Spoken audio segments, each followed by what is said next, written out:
Okay, now see in this lecture what we have to study, how to check whether the quadrilateral, ये quadrilateral है, ABCD एक quadrilateral है, हमें check करके बताना पड़ेगा क्या ये स्क्वायर है, क्या ये रेक्टेंगल है, कि रोम्बस है, कि पैरेललोग्राम है।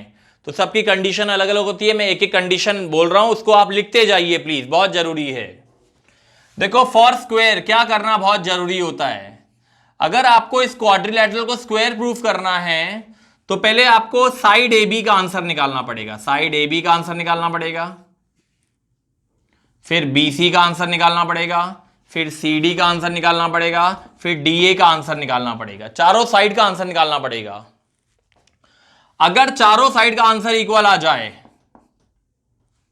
अगर चारों साइड का आंसर इक्वल आ जाएगा, इक्वल, एंड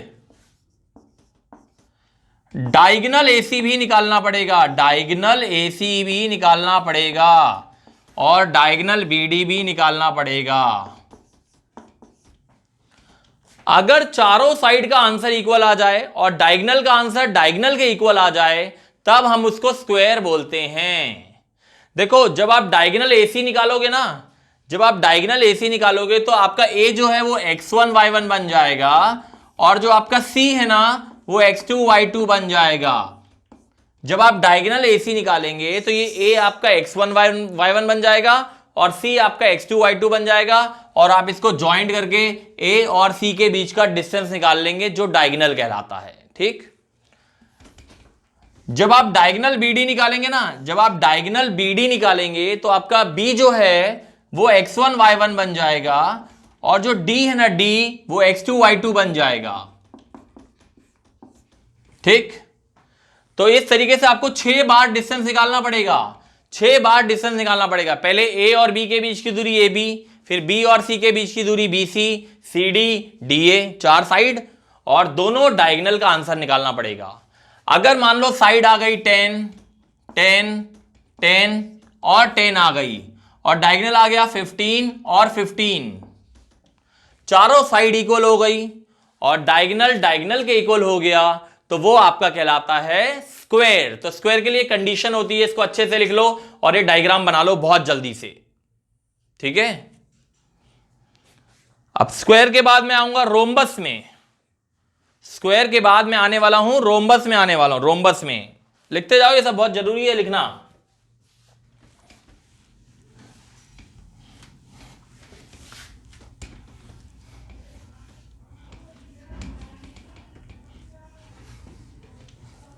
रोम्बस,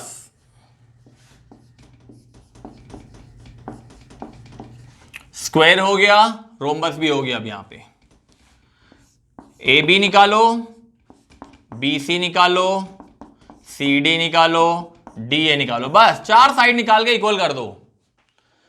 चारों साइड, यहां डायगोनल नहीं निकालना पड़ता है, रोम्बस में डायगोनल नहीं निकालना पड़ता है। अगर चारों साइड इक्वल हो गई तो वो रोम्बस हो जाता है, खत्म। देखो यही फर्क है रोम्बस और स्क्वायर में। रोम्बस में सिर्फ चारों साइड को इक्वल प्रूफ करना पड़ता है, और स्क्वायर में चारों साइड को भी इक्वल प्रूफ करना पड़ता है, और डायगोनल को डायगोनल से भी इक्वल प्रूफ करना पड़ता है स्क्वायर में। रोम्बस में सिर्फ हमें 4 बार डिस्टेंस निकालना पड़ता है। चारों साइड अगर आपकी इक्वल आ गई, मतलब ये 8 आ गया, ये भी 8 आ गया, ये भी 8 आ गया, ये भी 8 आ गया, अगर चारों साइड इक्वल आ गई तो आप वहां डिक्लेयर कर देना it is a rhombus.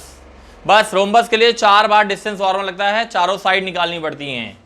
Rhombus के लिए सिर्फ चारों साइड निकालनी पड़ती हैं, जबकि आपके स्क्वायर के लिए चारों साइड भी निकालनी पड़ती है, और डायगोनल के इक्वल भी होना बहुत जरूरी है। तो ये रोम्बस का भी लॉजिक आपको क्लियर हो गया कि किसी भी क्वाड्रिलेटरल को रोम्बस कैसे प्रूव करते हैं।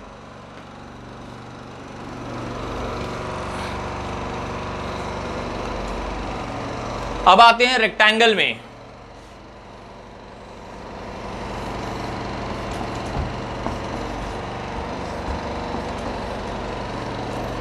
फॉर रेक्टेंगल क्या करना बहुत जरूरी है। रेक्टेंगल में साइड ए बी का आंसर साइड सी डी के बराबर होना चाहिए, opposite sides are equal. Side B C का आंसर साइड ए डी के बराबर होना चाहिए, और डायगोनल ए सी का आंसर डायगोनल BD के बराबर होना चाहिए। रेक्टेंगल के लिए फिर से 6 बार लग जाता है कॉन्सेप्ट। अगर ये आंसर 10 आ रहा है तो ये भी 10 आना चाहिए, ये आंसर 7 आ रहा है तो ये भी 7 आना चाहिए, और अगर डायगोनल 18 आ रहा है तो दूसरी वाली डायगोनल भी 18 आनी चाहिए। अपोजिट साइड इक्वल होनी चाहिए, अपोजिट साइड इक्वल होनी चाहिए, और डायगोनल डायगोनल के इक्वल होएगा तब जाके हम उसको रेक्टेंगल कहेंगे। तो रेक्टेंगल की कंडीशन भी लिख लो। रेक्टेंगल में भी 6 बार आपको डिस्टेंस फॉर्मूला लगाना पड़ेगा, और डिस्टेंस आपको निकालना आ चुका है, कैसे 2 पॉइंट के बीच का डिस्टेंस निकालते हैं। मैं बार बार बोल रहा हूं, जब हमें BC निकालना है तो B को x1 y1 मान लो, C को x2 y2 मान लो। जब हमें CD निकालना है तो C को x1 y1 मान लो, D को x2 y2 मान लो। जब हमें DA निकालना है तो D को x1 y1 मान लो, A को x2 y2 मान लो। और जब AB निकालना है तो A को x1 y1 मान लो, B को x2 y2 मान लो। इस तरीके से डिस्टेंस आता जाएगा 2 पॉइंट के बीच का। चलो, तो रेक्टेंगल भी आपका हो गया। अब बचा पैरेललोग्राम। पैरेललोग्राम बचा। पैरेललोग्राम के लिए क्या जरूरी है समझ लो। पैरेललोग्राम में ना डायगोनल नहीं निकालना पड़ता है, पैरेललोग्राम में डायगोनल नहीं निकालना पड़ता है, सिर्फ अपोजिट साइड निकालनी पड़ती है।